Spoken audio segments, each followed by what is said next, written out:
Bonsoir à tous et bienvenue dans cette édition du week-end. Mais tout d'abord, Eid Mbaraka avec un peu de retard. Et oui, la célébration de la fin du Ramadan, c'était hier jusqu'à tard le soir, partout à Mayotte, jusqu'à ce matin aussi, ce samedi. Pour tout le monde, a sonné le retour à la normale avec des opérations de nettoyage sur les emplacements des foires. À Mtsapéré, les commerçants sont partis. Des 200 stands, il ne reste qu'un énorme tas d'ordures. Depuis ce matin, Samianti Saïd, l'organisatrice, s'attelle à remettre en état le site. On l'écoute au micro d'Anastasia Laguera. Je suis très déçue, sachant que tous les jours, on faisait la distribution des sacs poubelles et on constate à la fin qu'il y avait des sachets cachés sous les palettes. Donc hier, on a commencé à faire le nettoyage et on continue aujourd'hui. Et comment c'est parti, je crois que ça va aller jusqu'à demain. Et là, on voit des gros cailloux. Oui, et même tous ces gros cailloux, en fait, c'était des commerçants qui prenaient les cailloux pour appuyer leurs chapiteaux. Et donc à la fin, ils n'ont pas pu, enfin, je sais pas, ils les ont pas remis là où ils sont partis les chercher, en fait, afin que tout le monde puisse respecter ce lieu. Je crois qu'à l'avenir, je ne sais pas quand est-ce que j'organiserai la foire, mais je pense que je vais faire une sorte de caution. Donc chaque stand doit être propre, sinon la caution ne sera pas remise. Eux aussi ont pensé à la préservation de l'environnement en ce lendemain de fête. Ce samedi après-midi, le Rotary Club de Mamoudzou, Hippocampe, a planté un arbre à la place Mariage avec l'accord de la mairie de Mamoudzou. Il s'agit d'une espèce originaire d'Asie tropicale et de Madagascar, une manière pour le Rotary Club de rappeler la nécessité de faire face au changement climatique. On écoute le gouverneur du district Manoj Vanji. Il est arrivé aujourd'hui même à Mayotte et il est au micro d'Anastasia Laguera. Cette année-ci, c'est la plantation d'arbres. On essaie de planter des arbres endémiques tant que possible, mais aussi des plantes utiles. Mais pour l'année qui va venir, on va toucher un peu d'autres domaines du changement climatique, que ce soit l'eau, que ce soit le problème de l'alimentation, la sécurité alimentaire. Les premières victimes du changement climatique seront nos îles. Donc Mayotte, comme toutes les autres, Maurice, Réunion, Madagascar même, les Seychelles, ont intérêt à commencer à faire attention à cela. Donc le Rotary, à travers tous ses membres, a commencé à faire cela. Donc le premier pas pour rentrer dans l'histoire, c'est justement de planter. Chez nos voisins réunionnais, la fin de l'Aïd a été fêtée ce samedi à Saint-Benoît. Ils étaient près de 600 fidèles pour ce moment de communion en plein air aux aurores. Instant de ferveur suivi par Marie Redortier. Regardez. Portés par les rayons du soleil levant et les paroles de l'imam, les fidèles se préparent à la prière d'Aïd.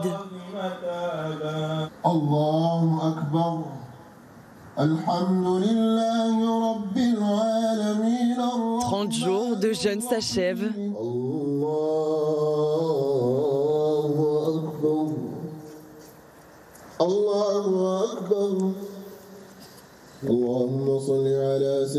Au premier croissant de lune, on célèbre l'Aïd el-Fitr. On remercie Dieu parce que vraiment il nous a beaucoup aidés, il nous a offert un temps magnifique et surtout la population musulmane a participé massivement à ce programme et c'était super.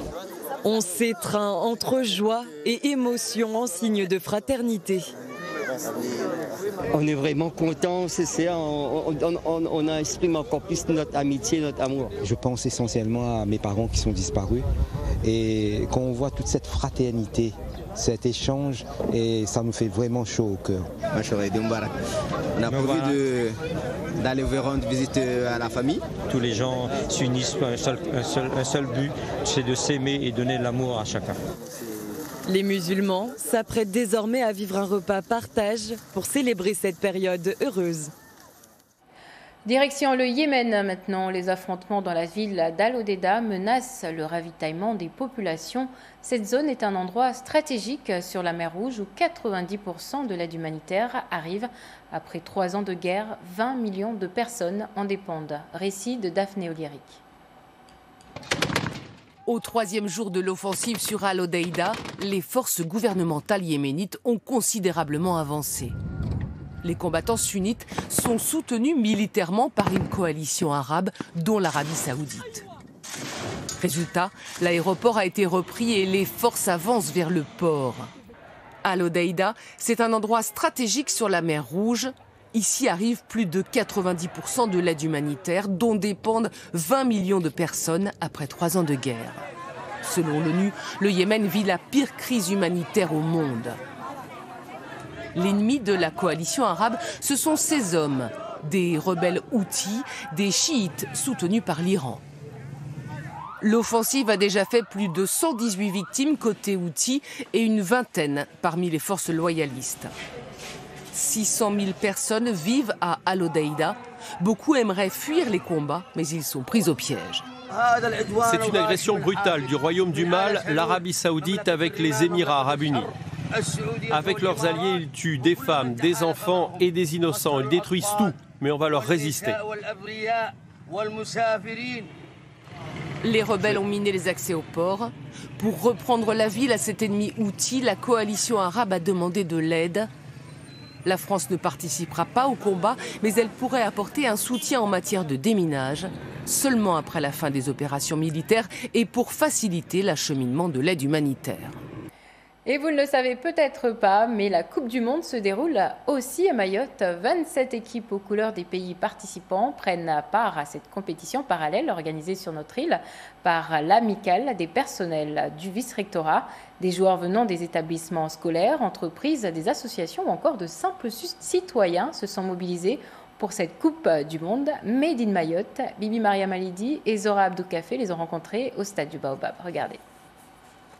Un duel qui oppose la France à l'Australie. Ce ne sont pas les vraies équipes de la Coupe du Monde, mais bien évidemment des entreprises locales et bien d'autres qui jouent une Coupe du Monde à Mayotte. Ici, la règle, c'est la mixité dans toutes les équipes. Normalement, c'était marqué jeu à 7 foot mixte. Donc, normalement, on était censé affronter des équipes composées des garçons et des filles. Et puis, ce qui est dommage, c'est que nous, le premier match, on a joué contre des garçons. Et puis, dans notre équipe, il y avait 3 filles. Après, au niveau de l'équitabilité, je ne sais pas si c'était... Voilà. Mais on a fait match nul, on est content, c'était le premier match. Voilà. En plus des licenciés, on retrouve des amateurs. L'essentiel est de se retrouver autour d'une passion commune, le football. Il y a des équipes plus ou moins entraînées et puis voilà, non, c'est plutôt sympa, ça se passe plutôt bien. Il y a un beau soleil qui nous tape bien sur la tête, mais c'est plutôt chouette. Moi, je ne suis pas trop sportive, je n'ai pas joué au foot depuis le CM2, donc je suis vraiment très loin de tout ça. Mais je trouve que c'est l'occasion de passer un moment avec plein d'autres personnes, de d'autres assos, d'autres institutions, etc. qu'on voit pas souvent ou qu'on voit dans un autre cadre. Et là, c'est assez chouette de se retrouver tous ensemble sur le terrain. L'amicale des personnels du vice-rectorat, organisateur de cette journée, ne s'attendait pas à ce qu'il y ait autant de monde. Une satisfaction pour eux. C'était pour pallier à la Coupe du Monde 2018 en Russie. Donc on s'est dit pourquoi pas créer cet événement à Mayotte. Et ça va nous faire une belle fête sur Mamoudzou. Et les gens, je pense, que seront contents de cette journée, même si on a eu un peu de difficulté de mise en route. Cette Coupe du Monde prendra fin demain au stade du Baobab. L'équipe gagnante remportera une réplique du trophée de la Coupe du Monde 1998, gagné par la France. Voilà, c'est la fin de cette édition. Merci de nous avoir suivis. Je vous donne rendez-vous demain soir, même heure. Très bonne soirée à tous.